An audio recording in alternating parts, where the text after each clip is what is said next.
So data and analytics are dramatically changing our everyday lives, not just online, not just in some distant future, but in the physical world and in very real and tangible ways. I spent the past 11 years of my life as a geek at MIT working in big data labs that seek to use data science to study the physical world and try to solve society's great problems. The field of big data seeks to analyze massive pools of data using computational tools to find patterns and trends. Data can be a really extraordinary storyteller, unveiling the hidden narratives of things in our everyday lives that we never would have seen. I find the personal stories of inanimate things brought to life to be extraordinarily compelling. I want to highlight first two projects from my time at MIT that I think highlight this phenomenon really well. The first is called Trash Track, and in this project we sought to better understand the waste management system, to answer the question, where's your trash go when you throw it away? Your old coffee cup or that flip phone that you carried around in the early 2000s, or a bagel, or this morning's paper. Where did these things go? This data didn't exist, so we had to create it. We answered and then visualized this question by installing small sensors into pieces of trash and then throwing them into the waste system. And what you're seeing here is the data. Every line, every node that you see is a single piece of trash moving through the city of Seattle, and then across the state, and then across the country as weeks and months go by. And it's important to visualize this data because none of you are probably sitting here thinking, yeah, that looks right. That's working like it should, right? Because no. What the data shows us is a highly inefficient system whose inherent brokenness I don't think we really would have seen had the sensors not done the journalism for us. A second project that I'd have to highlight has to do with creating robots that dive into sewers and sample wastewater. I know that sewage kind of gets a bad rap, but it's actually kind of awesome because it can tell us an incredible amount about the health of our communities. This technology was spun out by a group called BioBot Analytics, who's creating a cutting-edge technology to turn our sewers into modern-day health observatories. Their goal is to study opioids within the sewage to better understand consumption in cities. And this data is key because it really helps cities understand where people are using, how to allocate resource, and the effectiveness of programming over time. Once again, the technology that's built into this machine is pulling back the curtain and showing us something about our cities that we never would have seen without it. So it turns out, as we see, that big data is really everywhere, even in your toilet. And so now that we've talked about trash and sewage, let's move on to food. A year ago, I left MIT to pursue a passion in food, and in 2017 started a company with my husband called Family Dinner. The goal of our company is to create community around local food and the people who grow it. To make this happen, we're using data analytics, automation, and technology to build a distributed network of local farms and to make improvements on the food system. So what we see here is that the broad techniques and the mission of what we're trying to do is really not dissimilar from the work at the MIT labs. Which brings us to a critical question. Why exactly would someone leave a very promising career at one of the top urban science labs in the world to drive carrots around in her mom's Acura? It's a great car. Because I believe that the story of local food needs to be understood, told, and elevated. And in many ways, I think that nerds like us are really uniquely poised to tell it. So where are we starting? What's our starting point? The current national food system is optimized for one thing only, and that's corporate profit, right? And think about that. The most compelling reason for food companies to exist is not to feed hungry people. It's not to make delicious tasting food. It's profit. And that has detrimental effects at all levels of our food system. The antibiotics and pesticides that are being put into our food are detrimental to our health, Price pressure is forcing small farms out of business. In fact, a lot of the things that you think about farms no longer exist. Farms don't look like farms, they look like factories. And at the end of the day, the quality of the food that we're eating really suffers too. A factory farm tomato may kind of look like a regular tomato, bright red exterior. But when you bite into it, the taste and texture just leave you wanting. And we know that perhaps the greatest tragedy in all of this is that between 30 and 40% of this food is just wasted, thrown away. That is 1.6 billion tons. I can't even wrap my head around that number. 1.6 billion tons, that's $1.2 trillion a year in wasted food. That is the cost of on-demand eating and convenience and the broken food system. Now, where's this waste happening? Where's all this waste coming from? Well, we know that it happens in the field when you don't pick the sexiest looking potatoes. We know that it happens in transit, at the warehouses, in the grocery stores, and finally on our own kitchen counters, when we determine that that spotty brown banana no longer looks so yummy.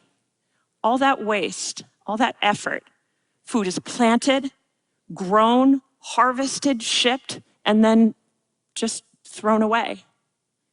We think that there has to be a better way. And so how do we improve upon this? How do we make a better system? In order to do this, we understand that we need to eliminate waste in the food supply chain. We need to get data in the hands of farmers so that they can make better predictions, so they can, kind of compete with the big guy.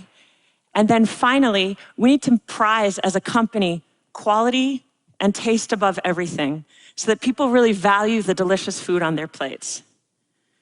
This, we believe, is the better system. This is the better way.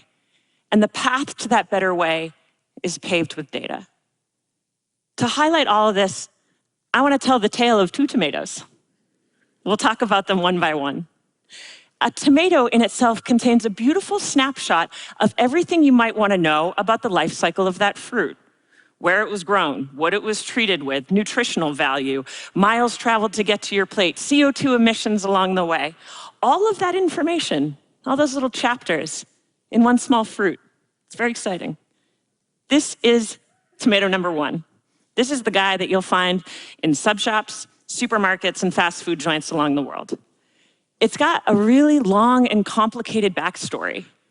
It's been treated with like a cocktail of like a dozen pesticides, and it has traveled at least 1,600 miles to get to your house. And the image here is green, because these tomatoes are picked when green and hard as a rock, and then they are gassed along the way, so that when they arrive at the destination, they look bright and shiny and red and ripe. All of that effort, all of that agricultural innovation and technology to create a product that is entirely without taste. And on to the second tomato in our tale. This is the local version of the fruit. Its story is much, much shorter. This guy was grown by Luke Mahoney and his family at Brookford Farm in Canterbury, New Hampshire. It's got a pretty boring backstory. It was planted, sat in the sun, and then it was picked. That's it. Like, you wouldn't want to, there's not much more to that. And it traveled, maybe 70 miles to get to your plate. But the difference is dramatic. I want you to think about the last time you ate a fresh summer tomato. And I know we're all covered in our jackets, but think about it. The last time you ate a tomato from the garden. It's warm from the sun, it's richly red, maybe it smells like dirt. There's something nostalgic and almost magical in that experience. The taste and the flavor are incomparable. And we really don't have to travel super far to get it. Now, this story extends up the food chain from the fruits and the vegetables that are on our plate to the animals and the animal products that we consume. What goes into raising them, and more importantly, what doesn't go into raising them, is critically important. Luke and his family have 60 cows. They use traditional methods. They do it the old way. Pasture raised, no hormones, no antibiotics, hay for days. And what they're doing here is just treating cows like they're cows, not like they're in a science experiment. He's raising animals the way that his grandfather and his grandfather would have. And at the end, it's just better. It's better for the animals, it's better for the environment. Luke is not optimizing for profit or price, but for taste and for humanity. And what you're thinking is there's already a solution to this. It's the farmers markets, the ones that many of you visit and the ones that I really enjoy. They are a wonderful, but in many ways suboptimal solution. For us as the consumers, it's kind of great, right? You go, there's this beautiful bounty of food, you get the warm and fuzzies for supporting a local farm, and you get the experience of trying something new and trying diverse products. And inevitably, there's some guy playing a ukulele somewhere in the background. But for the farmers, this presents a lot of risk, right? You wake up at 4, you pack your truck, you hire a team, you get to your stall, but you have no guarantees that you're gonna move your product that day. There's too many variables in New England. For example, like the weather, which is just like a little bit unpredictable here. The weather is one of many X factors that determine whether or not a market will be worth it for the farmers every time they roll the dice. And there's another option. Here we're talking about CSAs, community-supported agriculture.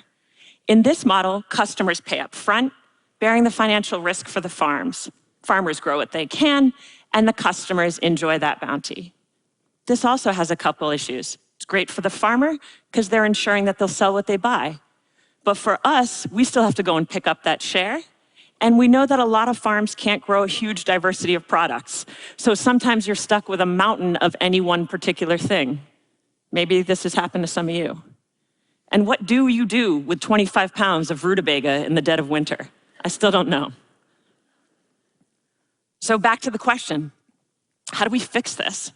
What we're hoping to do and what we're hoping to build is just a better way to CSA.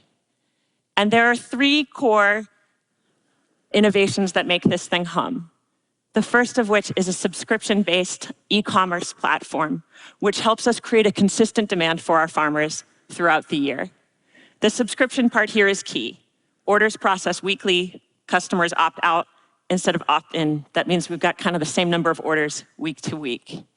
Second, this means that if farmers can sell online, they're no longer limited to the geography directly around their farm or to the number of markets that they can sell. We've blown the doors off of that for them. Second, demand forecasting. We're using analytics to allow ourselves to look into the future and forecast demand. This lets farmers know how much to harvest in the near term, but also what to plant going forward. If 200 orders process on Monday, then we buy to meet that exact demand. 200 heads of broccoli, 200 pieces of salmon, et cetera, et cetera. This automation and ordering means that here we are eliminating the waste in the food system that bothers us all so much, because we are ensuring that the supply meets the exact demand. It also allows us to look into the future with the farmers and do crop planning.